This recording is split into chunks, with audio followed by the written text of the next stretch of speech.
오늘 말씀의 제목은 먼 길을 가는 자들을 위한 위로 이렇게 되겠습니다. 사도행전 27장 1절부터 8절의 본문을 제가 받들어 읽도록 하겠습니다. 1절입니다.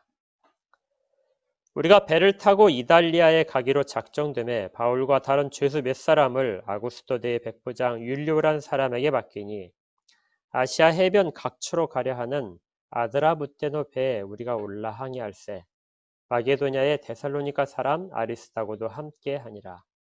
이튿날 시돈의 대니 율리오가 바울을 친절히 대하여 친구들에게 가서 대접받기를 허락하더니 또 거기서 우리가 떠나가다가 맞바람을 피하여 구브로 해안을 의지하고 항해하여 길리기아와 밤빌리아 바다를 건너 루기아의 무라시에 이르러 거기서 백부장이 이달리아로 가려 하는 알렉산드리아 배를 만나 우리를 오르게 하니 배가 더디가 여러 날 만에 간신히 니도 맞은편에 이르러 풍세가 더 허락하지 아니하므로 살몬의 앞을 지나 그레데 해안을 바람막이로 항해하여 간신히 그 연안을 지나 미항이라는 곳에 이르니 라세아시에서 가깝더라.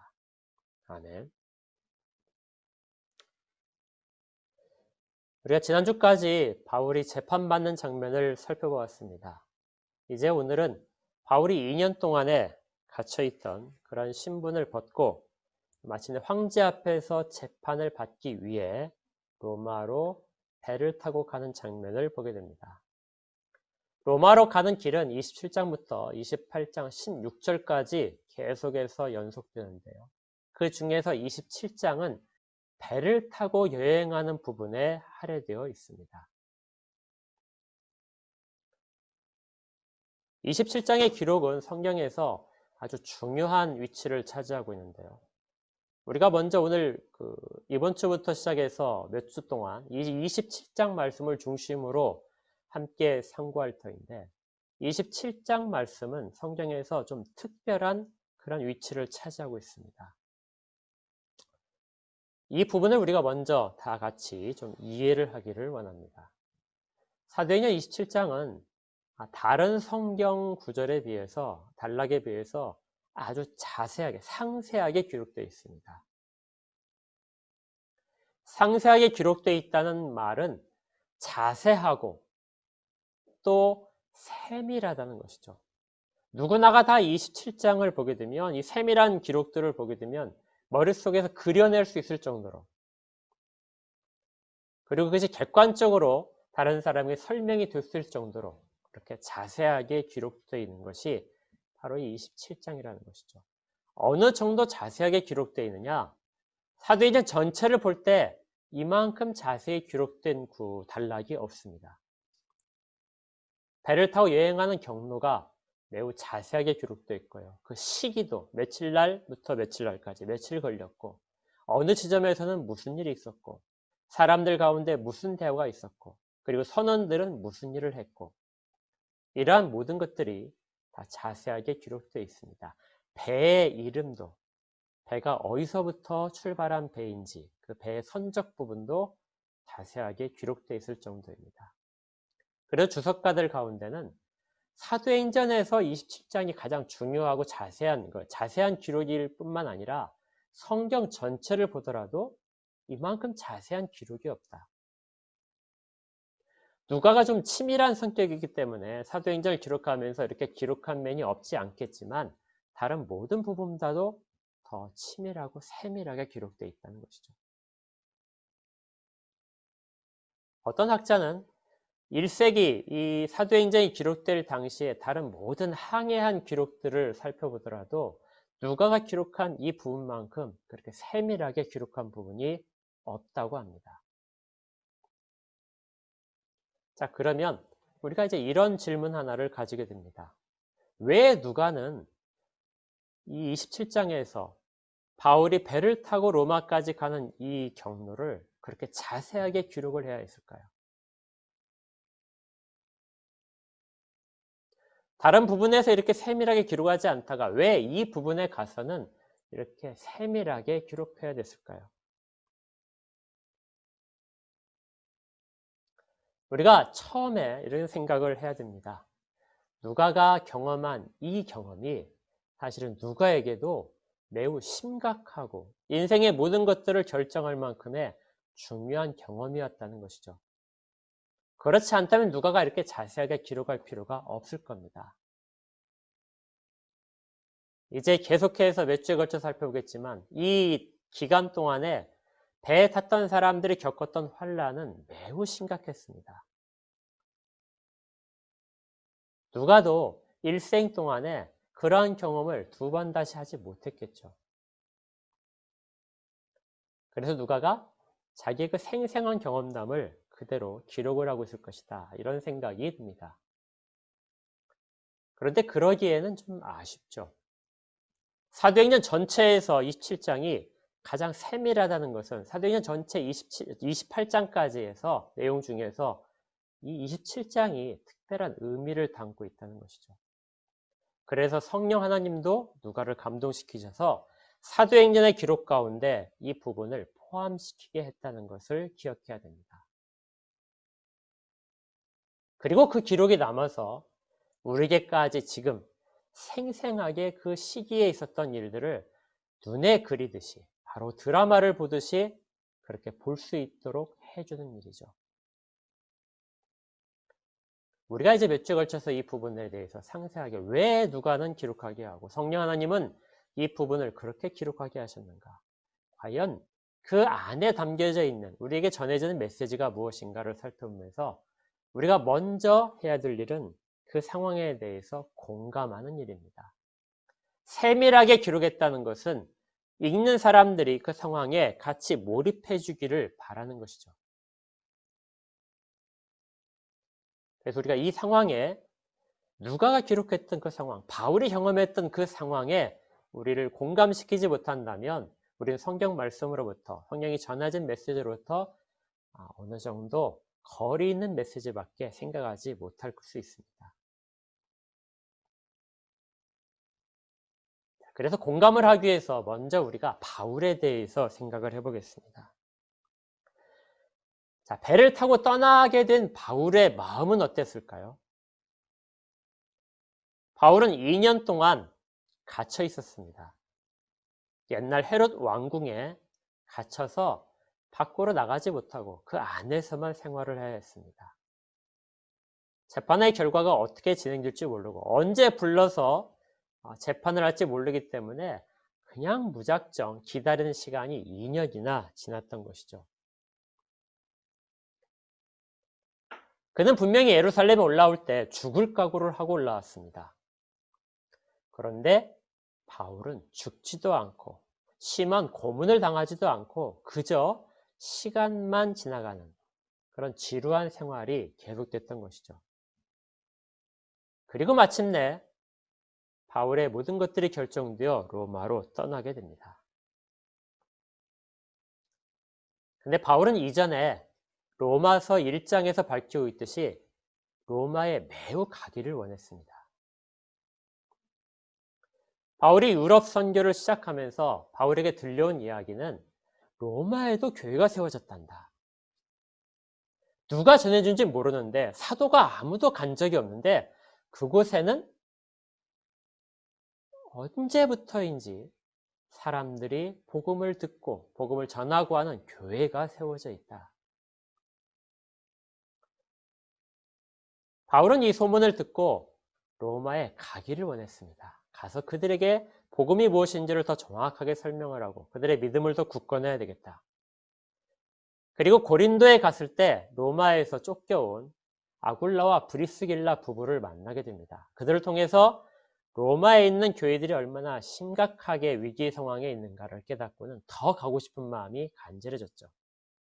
그런데 그 길이 잘 열리지 않았습니다. 바울의 말에 따르면 몇 번이나 시도를 했다고 합니다. 그렇지만 번번이 그 길이 막혀서 갈 수가 없었다.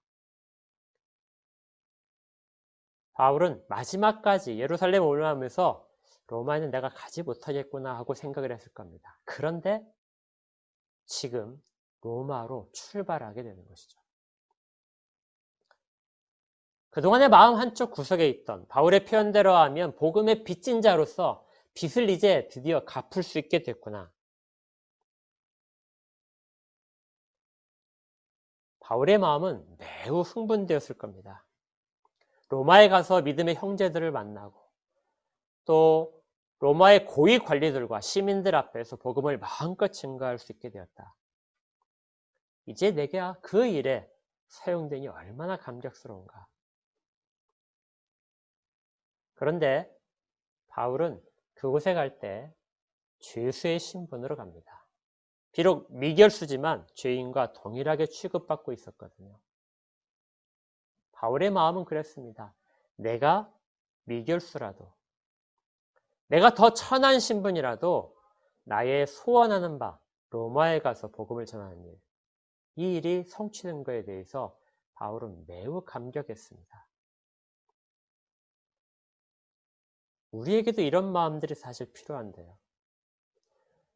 우리는 어떤 조건이 다 갖추어지면 복음을 전하기에 훨씬 더 유리해지고 또 내가 원하는 때, 내가 다 갖추고 준비된 때 그 일들을 하게 되면 훨씬 더 잘할 것 같은데요. 주님은 종종 우리를 사용하실 때 우리가 갖추어지지 못한 때, 그런 때 우리를 사용하시는 경우도 있습니다. 그렇더라도 우리의 모든 부분들은 주의 복음을 증거하는 감격으로 늘 충만해야 되는 것이죠. 늘 다른 사람에게, 믿지 않는 자들에게 복음을 증거하겠다는 열정. 이것이 성취된 순간이 바울에게 이제 도달했던 것입니다.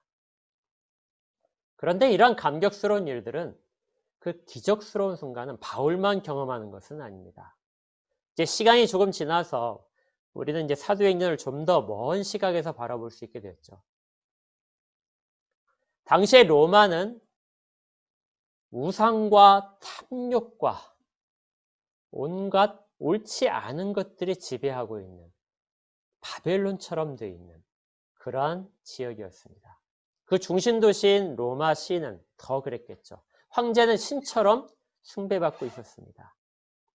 그런데 그곳에 그리스도가 전해지는 겁니다.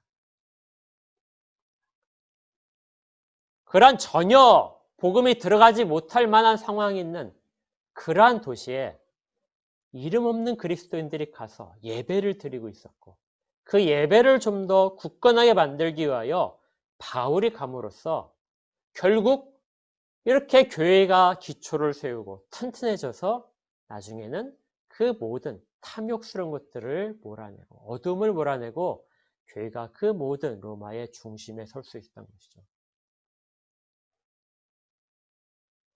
그래서 초대교회의 모든 사람들은 바울이 로마를 향하여 떠나는 이 장면에 매우 큰 의미를 두고 있었던 것입니다. 우리가 이 대목에서 교회의 본질적인 모습을 생각해 볼 수 있습니다. 교회가 가장 힘이 있는 때는 언제일까요? 교회가 세상 가운데서 능력을 드러낼 수 있는 때는 언제일까요? 전체 국민 중에서 기독교인의 비율이 절반을 넘으면 교회가 힘이 있을까요? 아니면 정치인 중에 그리스도인의 비율이 일정 부분 이상이 된다면 그러면 교회가 세상 가운데 힘을 발휘할까요? 경제인 중에서 그리스도인들의 비율이 많아지면 교회가 힘이 있을까요?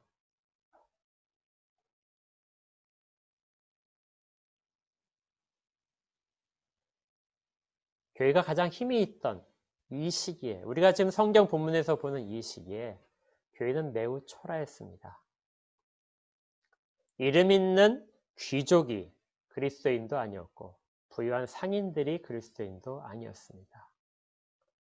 교회는 이름 없는 자들에 의해서 모이고 있었고 그리고 죄수의 신분으로 호송되는 바울을 통하여 복음이 체계적으로 세워지게 됩니다.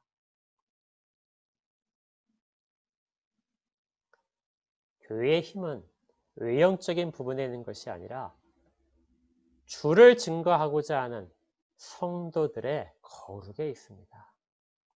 거룩은 행실이 거룩해지는 것뿐만이 아니라 주를 향한 열정으로 불타고 있는 사람들. 그런 사람들이 많아질 때 교회는 힘을 갖게 됩니다.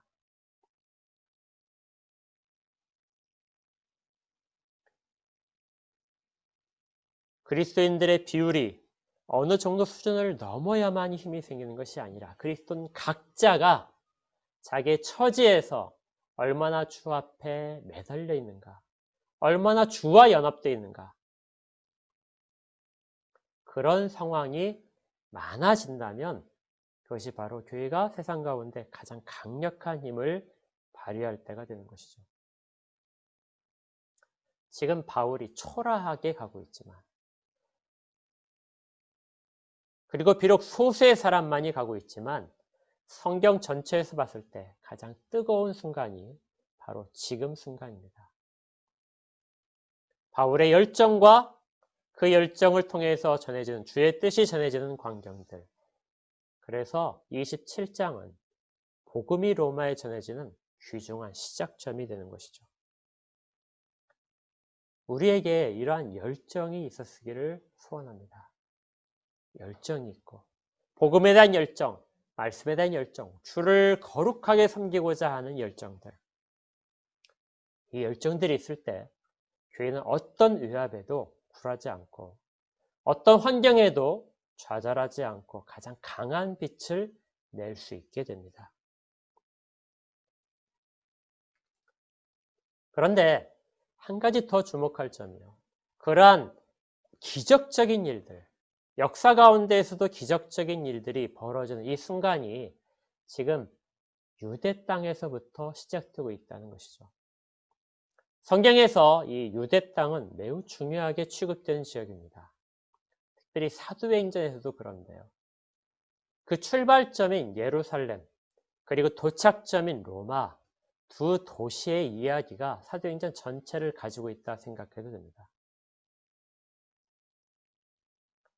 사도행전을 통틀어서 가장 멀리 떨어져 있는 도시, 두 도시가 바로 예루살렘과 로마입니다. 사도행전 전체에 기록된 모든 도시들을 다 찾아봐도 가장 거리가 먼 것이 예루살렘과 로마죠. 그런데 이건 거리상의 문제뿐만이 아니라 사도행전 전체 구조에서도 그렇습니다. 사도행전 1장은 예루살렘에서 일어난 일이죠. 사도행전의 마지막 장인 28장은 로마에서 일어난 일입니다. 그래서 예루살렘과 로마는 가장 먼 곳입니다. 복음이 예루살렘에서 시작됐다면 복음의 종착점은 사도행전은 로마라고 이야기하는데 그 로마로 어떻게 가느냐 하는 것이죠.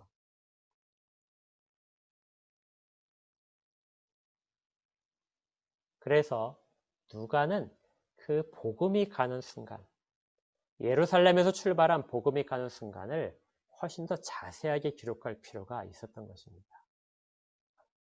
앞에서 우리가 살펴봤던 예루살렘에서 바울이 체포되고 그리고 재판받는 장면들, 이러한 모든 장면들은 예루살렘에서 출발한 복음이 로마까지 어떻게 가느냐 하는 부분을 나타내고 있는 것이죠. 이것은 주님이 말씀하신 것들에 대한 예언에 대한 성취이기도 합니다.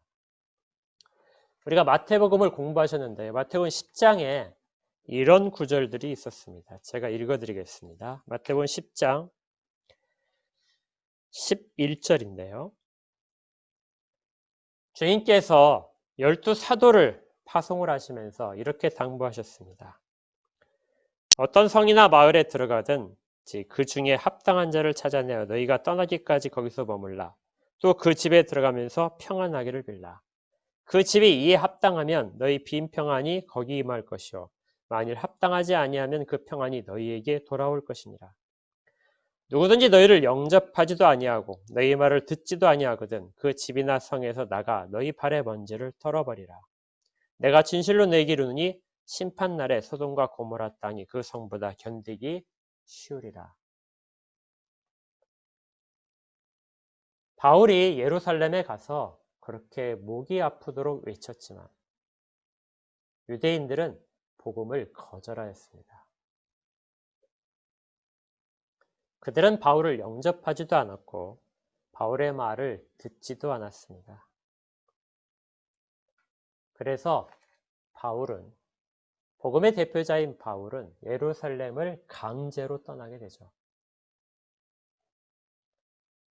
그리고 떠난 바울의 그 모든 발걸음은 이것도 역시 자기가 아니지만 로마로 흘러서 움직여가게 됩니다.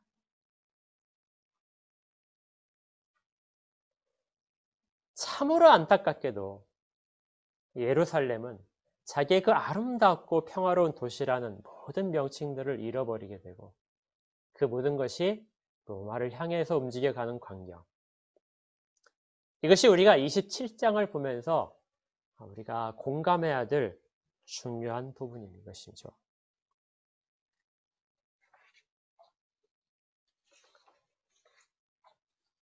그런데 이 일이 쉽지 않았습니다.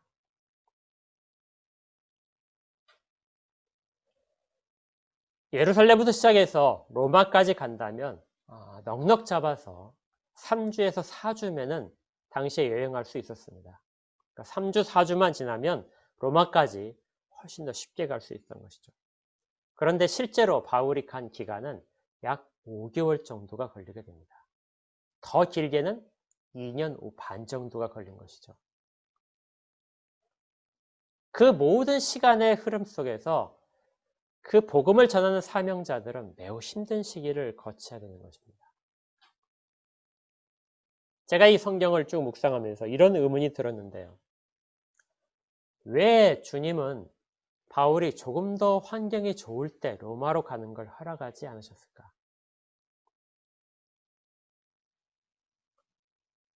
그리스 지역에 있을 때, 마게도냐와 아테네 지역에 있을 때, 그때 불과 며칠만 여행하면 바로 로마로 갈 수 있는데, 그때도 바울이 로마로 가기를 희망했는데, 왜 그때 주님은 로마로 바울을 보내시지 않았을까요? 아니면 에베소에서 사역할 때, 그때 로마로 가고 싶어 했는데, 왜 그때 로마로 보내지 않으셨을까요? 훨씬 더 바울이 힘이 있고, 훨씬 더 거리가 가깝고, 그때 로마의 복음이 전해졌더라면 훨씬 사람들이 빨리 구원받지 않았을까요? 로마 전체 제국에서 복음이 훨씬 더 빨리 자리 잡지 않았을까요?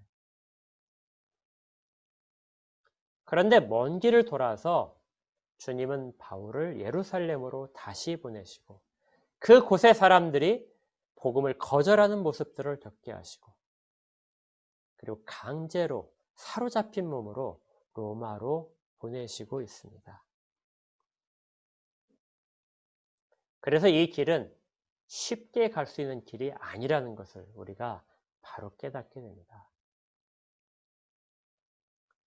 좋은 환경이 갖추어지고 모든 것들이 더 쉽게 이루어질 때 그때 우리가 주님의 손길로 가고 있다 이렇게 생각하기 쉬운데 그렇지 않다는 것이죠. 주님은 때로는 사역자들을 힘들게 하고 주의 백성들을 힘들게 하시면서 주의 뜻을 이루어 가시기도 합니다. 그래서 우리가 주의 일하심을 우리의 좁은 소견으로 다 판단할 수 없습니다. 이 과정이 자세히 기록되는 27장을 시작하면서 누가는 우리에게 특별한 사실 하나를 또다시 알려줍니다. 이 힘든 길을 가는 자들, 주님은 그들을 홀로 보내고 계실까요? 어찌된 일인지 편안하게 복음을 전하도록 그렇게 허용하시지 않는데 그렇다면 그 모든 일에 사용되는 사역자들, 주의 종들은 그 길 가운데 어떻게 견뎌야 할까요? 단지 주님은 믿음만 가지고 견디도록 그렇게 사역자들을 몰아가고 계실까요? 주의 백성들이 힘든 상황에 있는데 주님은 믿음만 가지고 가라 하면서 뒤에서 채찍질하면서 묶어서 보내시고 계실까요? 누가는 이 로마로 가는 길에 첫걸음을 하나님이 위로하고 계신다는 사실을 가지고 시작합니다. 먼저 바울이 압송되는 이 시기에 바울을 혼자 보내지 않습니다. 1절에 보니까 어떻게 시작되죠? 우리가 배를 타고 사도행전에서 우리란 말이 사용되면 누가가 동행하고 있는 걸 꼭 기억해야 됩니다. 바울은 혼자 가지 않고 누가와 같이 갑니다. 누가는 시리아 안디옥 출신인데요.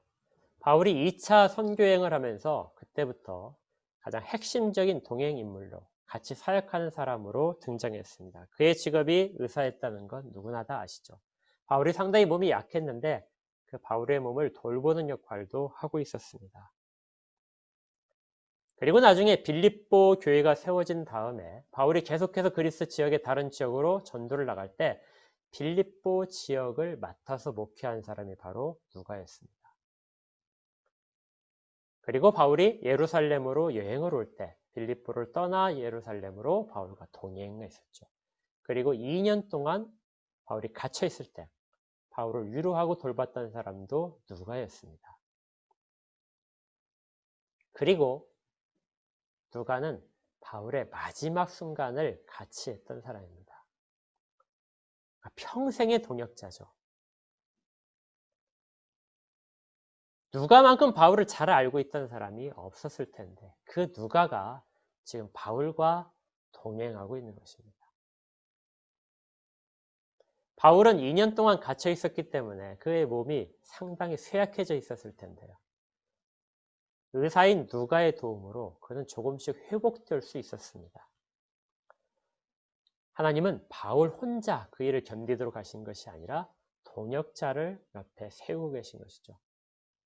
또 한 명의 동역자가 있었는데요. 그 동역자가 누구냐면 2절 끝에 있는 데살로니가 사람 아리스다고입니다.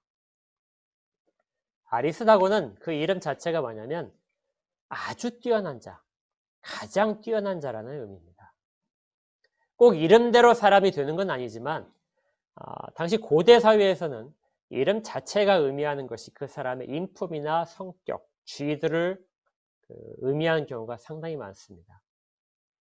이렇게 볼 때 아리스다고는 데살로니가 지역에서 굉장히 총명받는 지도자 중에 한 사람이었을 것입니다.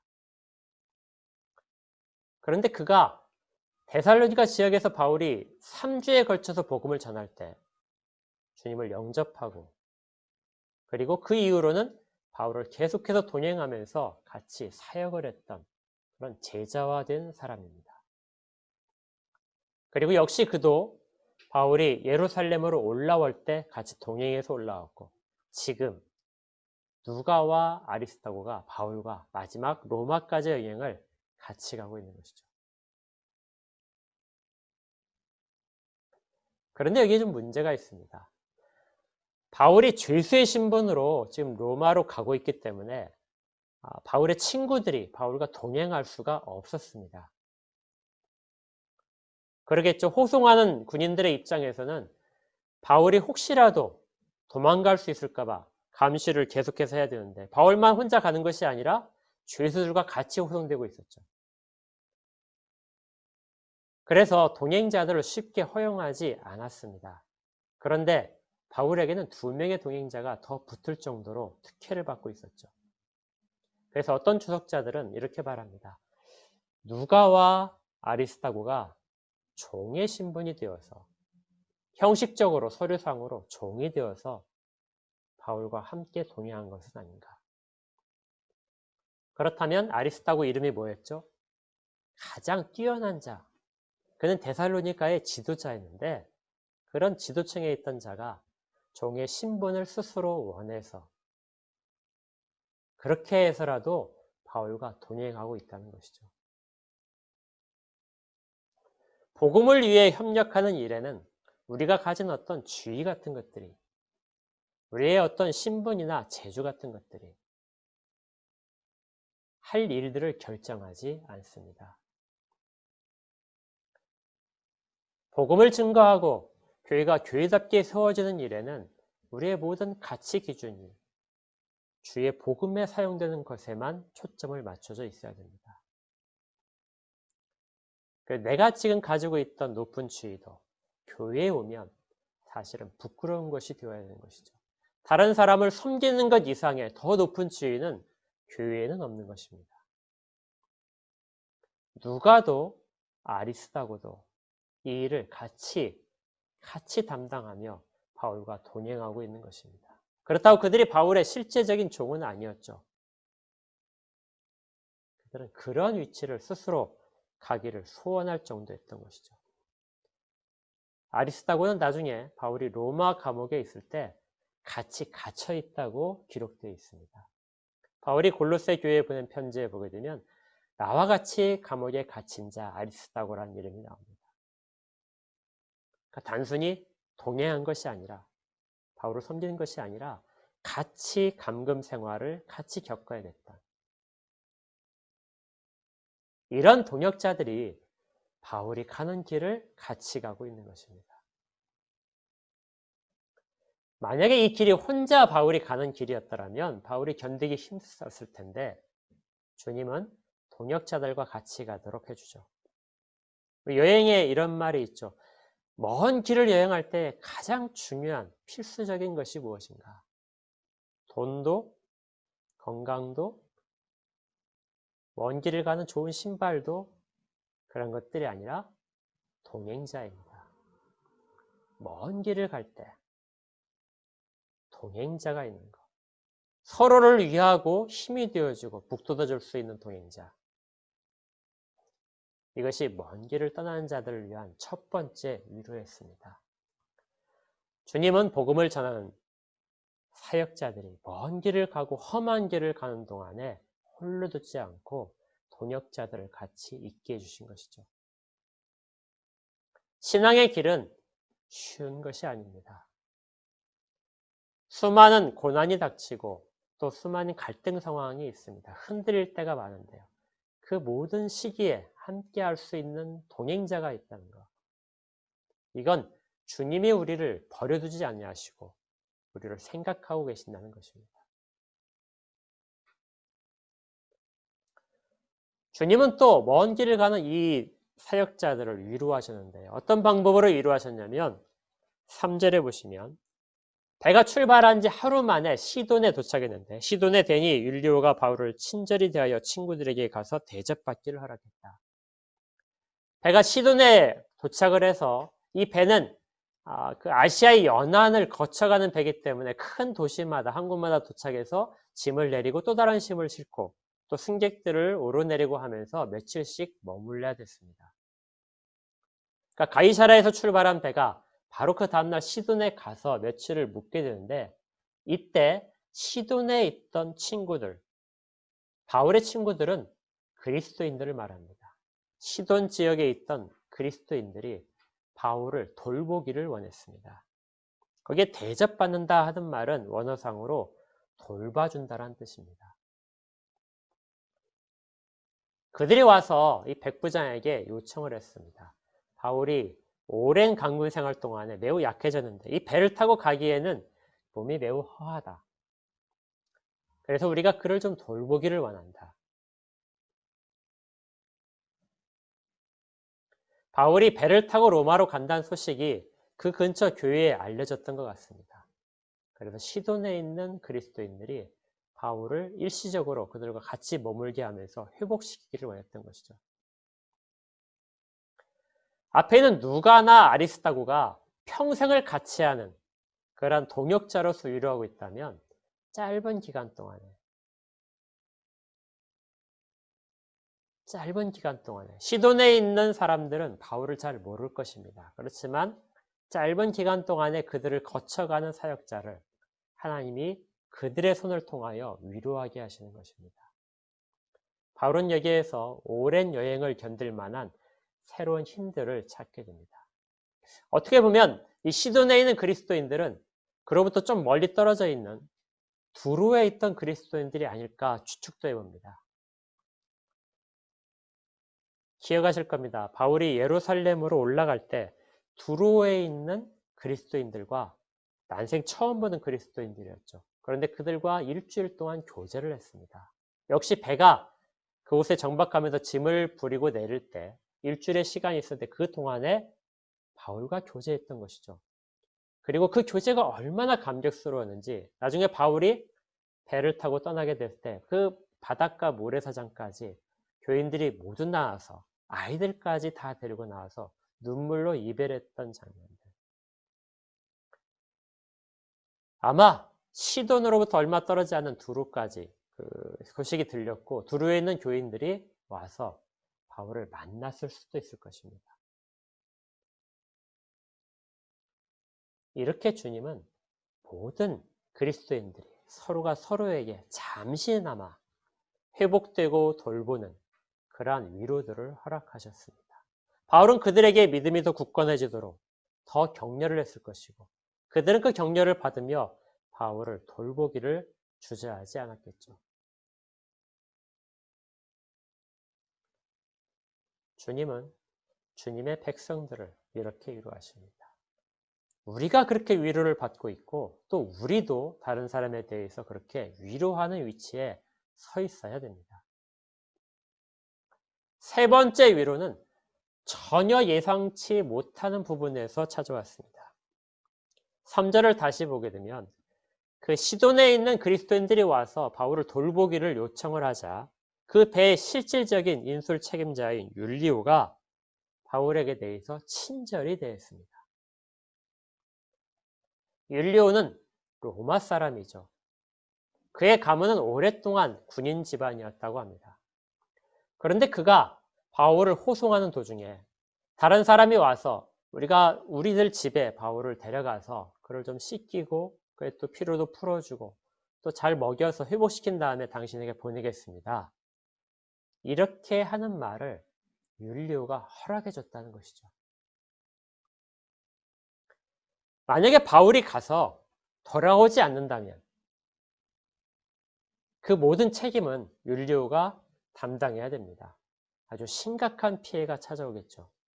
그런데 율리오가 바울을 좋게 보았습니다.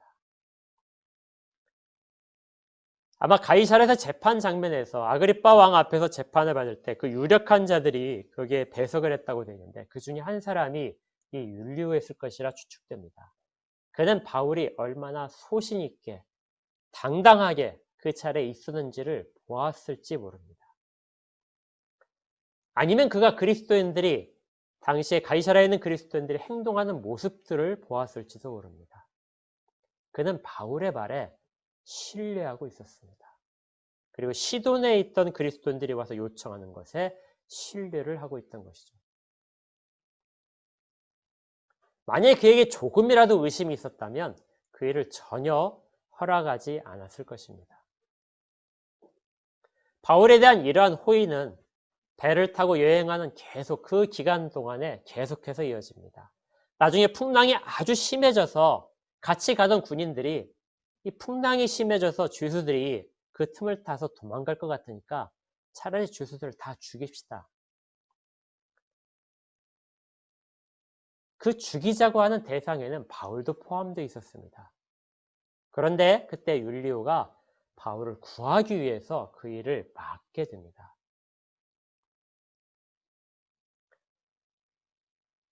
이 모든 신뢰감 어디에서 왔을까요? 바울이 그동안에 보여준 모습에서 온 것이죠. 바울은 자기의 말을 한 번도 신뢰감 없게 들리지 않았습니다.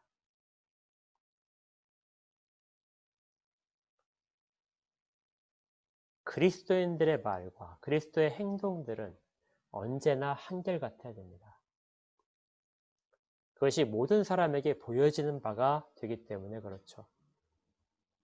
모든 사람의 그리스도인들의 신자들의 모습은 항상 주 앞에서 거룩으로 서 있어야 되고 그리고 세상 사람에 대해서는 당당하고 명확해야 됩니다. 이런 모습을 누군가가 보고 그의 모습 속에서 그리스도인들을 판단하게 되는 것이죠. 율리오가 바울과 그리스도인들을 그렇게 판단했던 것입니다.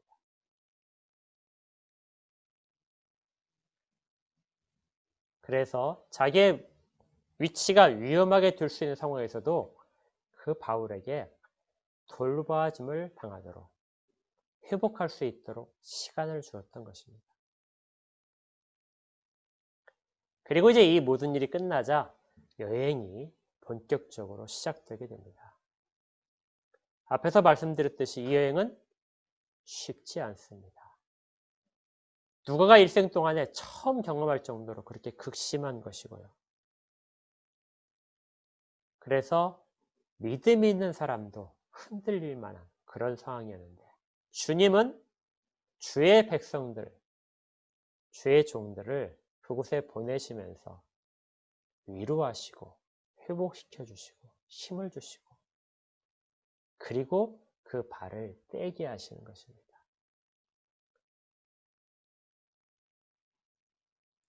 우리에게도 주님은 사실 이렇게 일하시는 것 같습니다.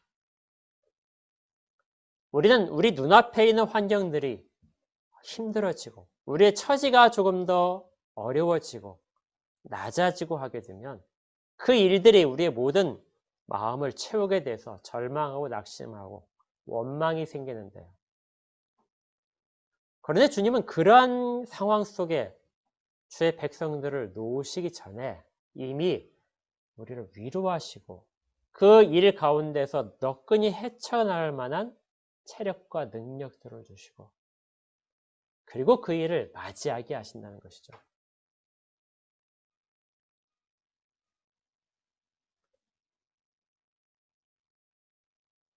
이 길 자체를 나서는 모든 자들, 우리가 사실 그랬다는 것을 기억해야 됩니다. 주님은 우리에게도 여전히 그렇게 위로하시면서 우리를 보내십니다. 우리에게 필요한 것은 그것이 있다는 것을 깨닫는 것이죠. 현재에 있는 모습들을 낳게 한 그것보다 훨씬 더 앞서서 우리에게 주께서 준비해 주신 것들, 우리에게 공급하신 것들, 그것이 우리 현재의 모든 환난 가운데서 이길 수 있는 힘을 제공해 줍니다. 이렇게 해서 이제 로마로 가는 길이 시작되게 됩니다. 로마로 가는 길은 매우 힘들 것입니다. 왜 이렇게 힘든 길을 주님이 사역자들을 가게 하셨는지, 그것이 이제 우리가 앞으로 발견할 이 사도행전 27장의 주요한 주제이기도 합니다. 언제나 잊지 마십시오. 어떤 순간에도 주님의 위로는 먼저 있습니다. 주님이 우리를 회복시키는 것도 먼저 있었고, 도움도 우리에게 먼저 주께서 주셨습니다.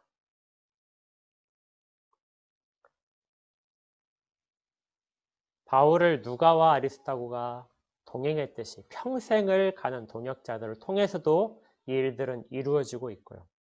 또 일시적으로 잠시 며칠만 아니면 잠깐 스쳐 지나가면서 서로 만나며 위로해 주는 사람도 있고, 그리고 전혀 예상치 못할 때 그가 그리스도인이 아니라 할지라도 그를 통해서도 주님은 위로하는 손길들을 준비하셨다가 우리에게 가장 필요한 순간에 그 일들을 하고 계십니다. 무엇보다 우리가 서로에게 위로가 되는 그런 사람이 되기를 원하고요. 우리 한뜻교회 안에 있는 모든 성도들이 그렇게 서로를 위로할 수 있기를 원하고, 그리고 그 안에서 주님의 위로를 진실로 만나기를 원합니다. 이럴 때 우리의 신앙은 조금 더 성장하고 주께 더 가까이 나아갈 수 있을 것입니다. 이러한 위로가 여러분 가운데 더욱더 풍성히 임하시기를 주의 이름으로 축복합니다. 기도하겠습니다. 주께서 힘든 길을 가고 먼 길을 가는 자들을 미리 먹이시고 회복시켜 주시고 씻기고 계심을 알아보게 됩니다. 엄청난 기적의 순간들을 가져와야 되는 사역자들, 그 먼 힘든 길을 가야 되는 자들, 또 불신과 싸우면서 지칠 그런 주의 사역자들을 주님은 홀로 보내지 아니하시고 미리 위로하셔서 그 일들을 너끈히 견딜 만큼의 체력들을 갖추게 하심을 깨닫습니다. 저희들이 이 험한 세상 가운데 살아갈 동안에 많은 환난을 당하게 될 것입니다. 또 환난 가운데 있는 성도도 있는데요. 주께서 미리 힘을 공급하셔서 이 일들을 다 겪는 모든 일들을 극복하도록 도와주시기를 원합니다. 또 우리가 미처 발견하지 못했지만 주께서 그렇게 저희들에게 이미 위로를 주셨고 힘을 주셨다는 것도 깨닫게 됩니다.